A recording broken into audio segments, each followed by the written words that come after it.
Joining me right now is the world's expert in attitudinal competence, David Deane-Spread. Thanks for joining us. Hi, Matt. Thanks. David, tell me, what is and how would you define attitudinal competence?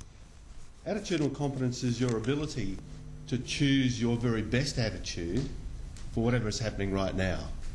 So, simple. So getting up at 5 o'clock in the morning to come on TV and saying, oh my goodness, I want to sleep again? Different choice maybe? Different choice. My attitude was, this is going to be fun, let's do it. Yeah, absolutely. How did you come to develop attitudinal competence? Sure. A long time ago, I used to train covert operators in the military and in law enforcement, and we found that a lot of people were losing, our operators were losing their opportunities, losing their cover, and sometimes losing their lives.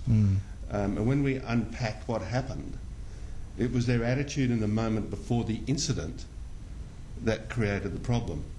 And so we realised that the training in weaponry and physical training and what have you wasn't enough. We had to train for attitude. So I developed a program for doing that, which I've now extended to the wider community. So to me that somehow sounds a little bit maybe like it's challenging and time consuming to do it, but is that maybe just an attitude in my head that it's going to be difficult to change my attitude, or is it actually quite simple and quick to implement? It is remarkably simple. It is remarkably quick to implement. It's just a matter of practice. It's like learning how to walk. And if we understand that attitudes are merely our thoughts and feelings about whatever's happening right now, sometimes we have automatic thoughts about what is happening now. But I'll give you a good example. It was the example that you spoke about yesterday, I think it was, with this fellow who was involved with road rage. Ah, yes. Just heard about in the news as well, yeah. Okay, so what happens there is that the other driver does something and you automatically react in a certain way, an automatic thought. That's not good, that's dangerous, that nearly hurt, and you then allow yourself to get angry.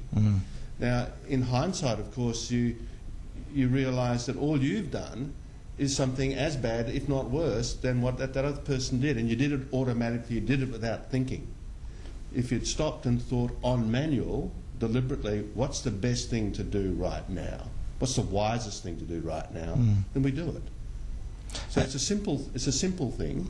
So the automatic maybe is something that we've trained ourselves into as a habit, and we just need to train ourselves to become on manual maybe and think about things. Is Correct. that? It's a habit. It's a habit. It's a new habit to learn. Yes, and that's just done by practice. That sounds it's not like rocket science. Sounds like it could have powerful outcomes, particularly if in a road rage incident where you could choose a different outcome and save people's lives maybe. Absolutely, absolutely. Is there any other examples maybe that you've come across of how people can implement this choice of going from automatic to manual? Very much so. One of the biggest causes of depression is not necessarily a chemical imbalance or a medical problem with the mind or the brain, rather. What we have is habits of thought. If we think about life in a negative way and that becomes a habit, every thought impacts on our body, so we get a matching feeling.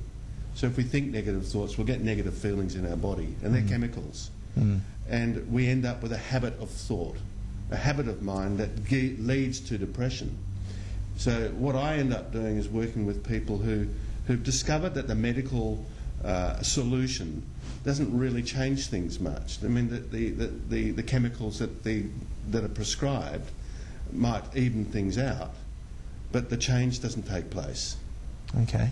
And when those people realise that they want to try something else, somehow they find me.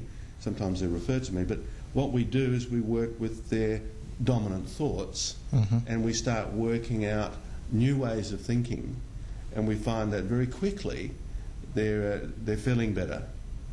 And sometimes it's very simple, a very simple thing like exercising more regularly, and thinking about that cuts their medication in half. So there's many ways it can be used. So the people are choosing to change their attitude or their thought, which is partly their attitude, I suppose. Is that the first half of your attitude are thoughts? Some thoughts happen automatically, and some thoughts can be chosen. I do not choose to run with the first thought that hits my mind. I will look at my thinking and think I can think something better. I can think of this matter in a different way, in a better way. I'm going to use that thought and I'm going to act on that thought. And my attitude's changed. Now, we can all do this. And at every the more moment, we practice, yeah. the better we get at it. So that's probably something that we can do in every moment, with every, I suppose, event that happens to us. We have choices presented to us like this, is that right? Absolutely. We can look at whatever happens and think about it in a way that works better. I'll give you a really personal example, one that initially was a challenge for me. 3 years ago, on February the 15th, in fact, in 2004, my eldest son died. And here I am, an expert in this area, and of course I got hit with grief. And then I had to read his eulogy in the funeral parlour with all these people that turned up, and I cried my way through the reading of it. And then after that, I had all the normal feelings of grief that a person you'd expect to have, but I also had to keep working, and I had to keep doing what I do. And I had to practice what I preached. And I thought about Daniel's passing in a way that worked. And that is, yes, I'm sorry to see him go. Yes, I really will miss him. But on the other hand, he's been relieved of the pain that he was in, and he's at peace now. And he had a great life. And even though he was dealing with his illnesses, and he was a great contributor to all of us. So they're different thoughts that you're choosing to have about Daniel's passing. Is that exactly correct? I chose to think about it in the positive. What were the positive things about Daniel being here, and what were the positive things about his passing? As that brings up, therefore, a different feeling about the passing. Yeah. And I, in the end, I began to see that there was an opportunity here to accept the reality and also be grateful for, that he was here, and that he had been here, and that he was now gone for his own sake.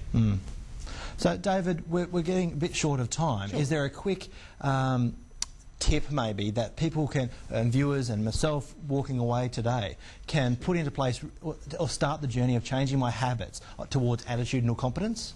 Yes, there's a couple of realisations for you to make, and that is that it's not so much what's happening that matters, but it's more about what you think and feel about what's happening that matters, and you can choose those thoughts, and the feelings will automatically follow your thoughts.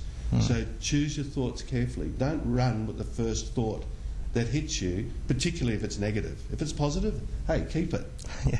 Yeah. So I guess when the event happens, take myself out of automatic, put myself into manual, and choose my thought to be different, maybe think about it.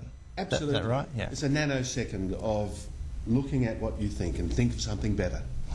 David Deane-Spread, thank you very much for joining us. To learn more about attitudinal competence, I hear that you can just Google it, or Yahoo, or any search engine, and David will come up on attitudinal competence. The world's expert. Thanks for joining us and giving us more options for how we can choose different outcomes in our life by becoming more competent with our attitudes. Thank you, David. Thanks very much, Matt. Thank you. Thanks for joining us.